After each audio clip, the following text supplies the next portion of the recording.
ಈಗ ಕರ್ನಾಟಕ ರಾಜ್ಯದಲ್ಲಿ ಗ್ರಾಮೀಣ ಭಾಗದಲ್ಲಿ ಏನು ಈ ಸಾಲಿನಲ್ಲಿ ಗ್ರಾಮ ಪಂಚಾಯತಿ ಚುನಾವಣೆ ಮತ್ತು TPS ಚುನಾವಣೆ, ZP ಚುನಾವಣೆ, ನಗರಸಭೆಗಳು, ಪುರಸಭೆಗಳು ಇವೆಲ್ಲ ಬರೋದರಿಂದ ನಾವು ಪಕ್ಷದಿಂದ ನಿರ್ಣಯ ಆಗಿದೆ 9 ಕಡೆ ದೊಡ್ಡ ಮಟ್ಟದ ಸಮಾವೇಶಗಳು ಮಾಡಬೇಕು ಅಂತ. ಅದೇ ರೀತಿ ಬೆಂಗಳೂರು ಮಹಾನಗರದಲ್ಲಿ ಕೂಡ ಈಗೇನು ಮೇ ತಿಂಗಳಲ್ಲಿ GBA ಚುನಾವಣೆ ಬರುವಂಥದ್ದಕ್ಕೆ ಈಗೇನು ವಾರ್ಡ್ಗಳು ವಿಂಗಡಣೆ ಆಗಿದೆ.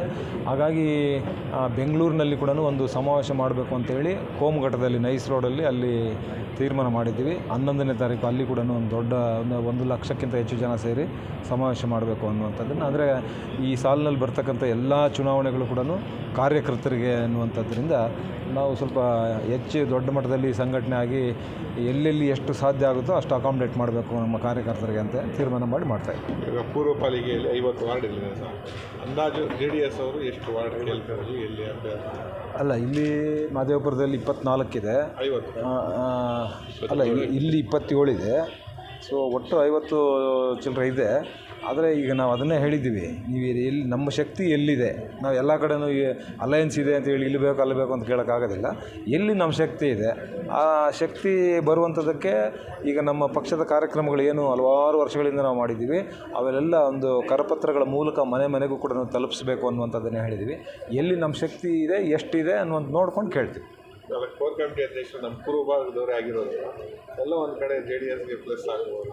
ಅಲ್ಲ, ಇಲ್ಲಿ ಮೊದಲಿಂದ ಕೂಡ ಆ ಭಾಗದಲ್ಲಿ ನಮ್ಮ ಗುರುಗಳು ಅರವಿಂದ್ ಲಿಂಬಾವಳಿಯವರು ರಾಜಕೀಯ ಗುರುಗಳು, ಅಲ್ಲಿ BJP, ಮತ್ತು ಇಲ್ಲಿ ಬೈರತಿ ಬಸವರಾಜಪ್ಪನವರು BJP.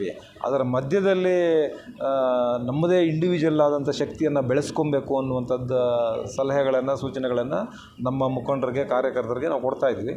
ಯಾರಿಗೆ ಆಸಕ್ತಿ ಇದೆ ಆ ವಾರ್ಡ್ಗಳಲ್ಲಿ ಅವರು ಸ್ವಲ್ಪ ದೊಡ್ಡ ಮಟ್ಟದಲ್ಲಿ ಸ್ವಲ್ಪ ಸಮಾವೇಶಗಳನ್ನ, ಅಂದರೆ ಇವತ್ತು ನಮ್ಮ ಜನರೊಂದಿಗೆ ಜನತಾದಳ ಅನ್ನುವಂಥದ್ದೊಂದು ಕಾರ್ಯಕ್ರಮ ಮಾಡಬೇಕಾಗಿದೆ, ಮತ್ತು ಡಿಜಿಟಲ್ ಮೆಂಬರ್ಶಿಪ್ ಮಾಡುವಂಥದ್ದು ಮಾಡಬೇಕಾಗಿದೆ, ಮತ್ತು 25ನೇ ವರ್ಷದ್ದು ರಜತ ಮಹೋತ್ಸವ ಕಾರ್ಯಕ್ರಮ ಮಾಡಬೇಕಾಗಿದೆ.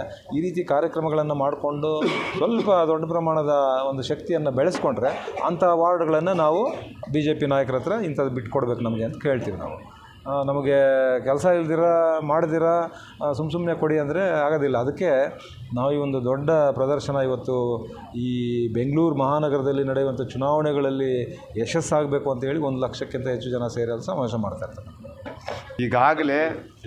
ಈಗಾಗಲೇ ಏನು ನಮ್ಮ ಕೋರ್ ಕಮಿಟಿ ಅಧ್ಯಕ್ಷರು ಏನೀಗಾಗಲೇ 28 ವಿಧಾನಸಭಾ ಕ್ಷೇತ್ರದಲ್ಲಿ ಬೆಂಗಳೂರು ನಗರ GBA 5 ಭಾಗಗಳ ವಿಂಗಡಣೆ ಮಾಡಿದಾದಮೇಲೆ ಈಗಾಗಲೇ ನಮ್ಮ ಪಕ್ಷದ ವರಿಷ್ಠರಾಗಿರ್ತಕ್ಕಂಥ ಪೂಜ್ಯ ದೇವೇಗೌಡರು ಸಾಹೇಬರು, ಕುಮಾರಣ್ಣವರು, ನಿಖಿಲ್ ಕುಮಾರಣ್ಣವರು, ನಮ್ಮ HD ರೇವಣ್ಣ ಸಾಹೇಬರು ಈಗಾಗಲೇ ಒಂದು ಕರೆಯನ್ನು ಕೊಟ್ಟಿದ್ದಾರೆ.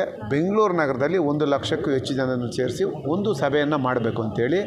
ಅದಕ್ಕೀಗ ಅದನ್ನು 11ನೇ ತಾರೀಕು ಒಂದು ದಿನಾಂಕವನ್ನು ನಿಗದಿ ಮಾಡಿ ಆವತ್ತು ಇಡೀ ಬೆಂಗಳೂರು ನಗರದಲ್ಲಿ 1 ಲಕ್ಷ ಜನ ಸೇರಿಸ್ಬೇಕಾದ್ರೆ ಸಂಘಟನೆ ಆಗಬೇಕಲ್ವಾ.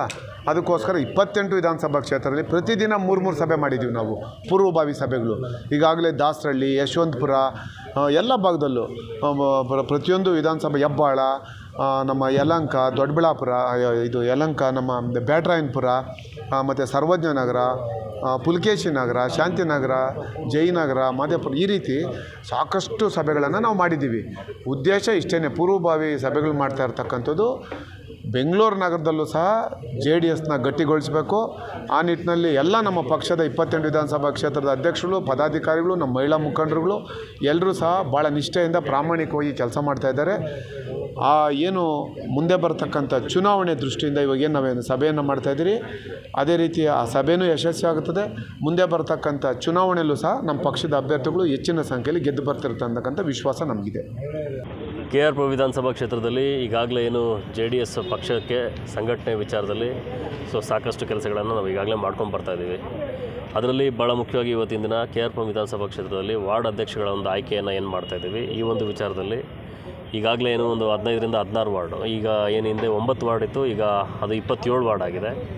ಕ್ಷೇತ್ರದಲ್ಲಿ ವಾರ್ಡ್ಗಳ ಸಂಖ್ಯೆ ಜಾಸ್ತಿ ಆಗಿರೋದ್ರಿಂದ ಅಧ್ಯಕ್ಷಗಳ ಸಂಖ್ಯೆಯೂ ಜಾಸ್ತಿ ಆಗ್ತದೆ, ಇಲ್ಲಿ ಆಕಾಂಕ್ಷಿಗಳ ಸಂಖ್ಯೆಯೂ ಜಾಸ್ತಿ ಆಗ್ತದೆ. ಆ ಕಾರಣ ಇವತ್ತು ನಾವು ಸುಮಾರು ಒಂದು 15ರಿಂದ 16 ವಾರ್ಡ್ಗಳಿಗೆ ಒಂದು ಅಧ್ಯಕ್ಷಗಳನ್ನು, ಈ ಹಿಂದೆ ಯಾರು ಪಕ್ಷಕ್ಕೆ ಸಿದ್ಧಾಂತಗಳಿಗೆ ಬೆಲೆ ಕೊಟ್ಟು ಕೆಲಸ ಮಾಡ್ತಾಯಿದ್ರು, ಆ ಒಂದು 15ರಿಂದ 16 ಅಧ್ಯಕ್ಷಗಳನ್ನು ಇವತ್ತು ನಾವು ಆಯ್ಕೆಯನ್ನು ಮಾಡಿರ್ತೀವಿ. ಈ ಒಂದು ಆಯ್ಕೆ ಮಾಡಿರ್ತಕ್ಕಂಥ ಸಂದರ್ಭದಲ್ಲಿ ಅವರ ಜವಾಬ್ದಾರಿ ಮತ್ತು ಪಕ್ಷದ ಸಿದ್ಧಾಂತಗಳು, ಸಂಘಟನೆ ವಿಚಾರವನ್ನು ಈ ಒಂದು ಭಾಗದಲ್ಲಿ ನೆಲೆಗಟ್ಟಿರ್ತಕ್ಕಂಥ ನಮ್ಮ ಹಿರಿಯರು, ಮಾಜಿ ವಿಧಾನಸಭಾ ಉಪ ಸಭಾಪತಿಗಳಾಗಿರ್ತಕ್ಕಂಥ ಸನ್ಮಾನ್ಯ ಶ್ರೀ ಕೃಷ್ಣಾರೆಡ್ಡಿ ಅಣ್ಣವರು, ಪಕ್ಷದ ಕೋರ್ ಕಮಿಟಿ ಅಧ್ಯಕ್ಷರು ಹೌದು, ಚಿಂತಾಮಣಿ ಮಾಜಿ ಶಾಸಕರೂ ಹೌದು. ಅವರೂ ಸಮೇತ ಎಲ್ಲ ವಾರ್ಡ್ ಅಧ್ಯಕ್ಷಗಳಿಗೆ ಸಲಹೆ ಸೂಚನೆಗಳನ್ನು ಕೊಟ್ಟಿದ್ದಾರೆ. ಯಾವ ರೀತಿ ನಡ್ಕೊಳ್ಬೇಕು, ಪಕ್ಷ ಸಂಘಟನೆ ಯಾವ ರೀತಿ ಆಗಬೇಕು, ಮುಂಬರ್ತಕ್ಕಂಥ GBA ಚುನಾವಣೆಯ ಒಂದು ಸಿದ್ಧತೆಗಳ ಹೇಗೆ ಮಾಡ್ಕೋಬೇಕು ಅಂತಕ್ಕಂಥದ್ದನ್ನು ಹೇಳಿದ್ದಾರೆ.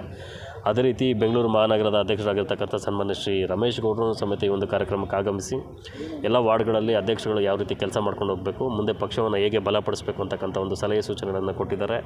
ಮಹಿಳಾ ಅಧ್ಯಕ್ಷಗಳು ಬಂದಿದ್ದರು. ಅದೇ ರೀತಿ ಈ ಒಂದು ಕಾರ್ಯಕ್ರಮಕ್ಕೆ ನಮ್ಮ ಈ ಬೆಂಗಳೂರು ಪೂರ್ವ ತಾಲೂಕು ಅಧ್ಯಕ್ಷರು GBAಗೆ ಅಧ್ಯಕ್ಷರು ಮಾಡಿರ್ತಾರೆ ನಮ್ಮ ನಟರಾಜ್ ಅವರೂ ಸಮೇತ ಬಂದಿದ್ದರು.